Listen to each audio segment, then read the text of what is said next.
8 വർഷത്തോളമായി കേരളത്തിൽ അധികാരത്തിലുള്ള ഇടതുപക്ഷ ഗവൺമെന്റ് ചെയ്യുമ്പോഴുണ്ടാവുന്ന ബുദ്ധിമുട്ടുകൾ അവർക്കുണ്ടാവും. സ്വാഭാവികമായും അത് പുറത്തു വരും. നമ്മളത് ആ രീതിയിൽ കണ്ടാൽ മതി. നമ്മളതിന് അവർ പ്രതിഷേധം നടത്തുമ്പോൾ അതിന് ഉത്തരം പറയാൻ പോയാൽ അതിനെ നമുക്ക് സമയമുണ്ടാവും.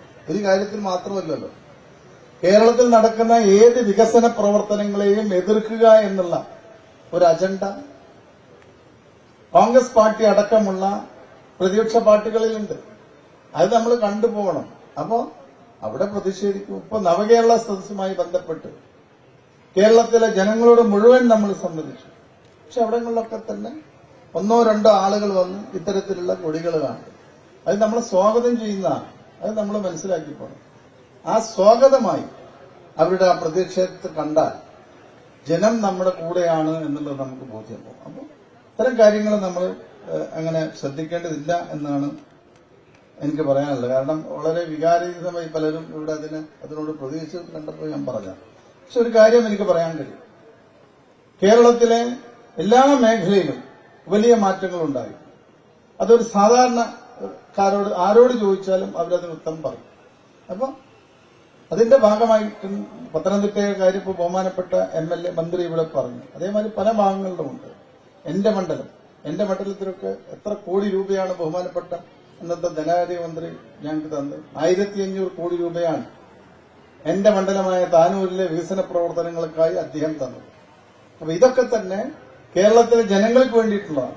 അപ്പോൾ അത് നല്ല രീതിയിൽ ഉപയോഗപ്പെടുത്തുക എന്നുള്ളത് നമ്മുടെ കടമയാണ്. ആ രീതിയിൽ തന്നെ അത് മുന്നോട്ട് പോകും എന്ന് മാത്രമേ ഈ അവസരത്തിൽ പറയാൻ ആഗ്രഹിക്കുന്നു. പിന്നെ എന്റെ മനസ്സിലുള്ള ഒരു കാര്യമുണ്ട്. ഞാൻ പറയുന്നതിൽ മറ്റൊന്നും ഒരു ഔദ്യോഗിക ചടങ്ങാണ്. ഞാൻ ബഹുമാനപ്പെട്ട സഖാവ് തോമസ് ഐസക് നമ്മോടൊപ്പമുണ്ട്. ഞാൻ ആഗ്രഹിക്കുകയാണ്, അദ്ദേഹം ഇവിടുത്തെ ഒരു ജനപ്രതിനിധിയായി വന്നിരുന്നെങ്കിൽ നിങ്ങൾക്ക് പത്തനംതിട്ട ജില്ല സ്വർഗമായി മാറുമെന്ന കാര്യത്തിൽ സംശയം. കാരണത്തെ കേരളത്തെ ഒരു വികസനത്തിന്റെ ഉതിപ്പ് നൽകിയിട്ടില്ല. ഇന്ത്യയിൽ തന്നെ മറ്റേത് സംസ്ഥാനങ്ങളെടുത്ത് പരിശോധിച്ചാലും കേരളത്തിൽ കൊണ്ടുവന്നുള്ള പ്രത്യേകത ആരോഗ്യരംഗത്തായാലും വിദ്യാഭ്യാസ രംഗത്തായാലും അടിസ്ഥാന സൌകര്യ വികസനത്തിനായാലും ഇപ്പൊ ഞാൻ കൈകാര്യം ചെയ്യുന്ന കായിക രംഗത്തുള്ള വികസനം തന്നെ നോക്കിയാൽ മതി. ഇതൊക്കെ തന്നെ കൊണ്ടുവരാൻ പ്രാപ്തിയും കൽപ്പുമുള്ള അദ്ദേഹത്തെ ഈ നാട്ടിന് വേണം. അത് ഉണ്ടാവണം എന്നുള്ള ഒരു ആഗ്രഹം എന്റെ മനസ്സിൽ നിന്ന് ഞാൻ തുറന്നു പറഞ്ഞു എന്നുള്ളത്. കാരണം ഇലക്ഷനൊക്കെ വരാൻ പോവാണ്. അപ്പൊ ആ സമയത്തൊന്നും ഞങ്ങൾക്കൊന്നും എത്തിപ്പെടാൻ കഴിയില്ല. പക്ഷെ അങ്ങനെ ഒരു ആഗ്രഹം പ്രകടിപ്പിക്കുന്നതിന് വലിയ കുഴപ്പമൊന്നുമില്ല. ആ ആഗ്രഹം നടപ്പിലാകട്ടെ എന്ന് ആത്മാർത്ഥമായി പ്രാർത്ഥിച്ചുകൊണ്ട് ഈ സ്റ്റേഡിയത്തിന്റെ നിർമ്മാണോദ്ഘാടനം നിർവഹിച്ച് അറിയിച്ചുകൊണ്ട് നിർത്തുന്നു. നന്ദി, നമസ്കാരം.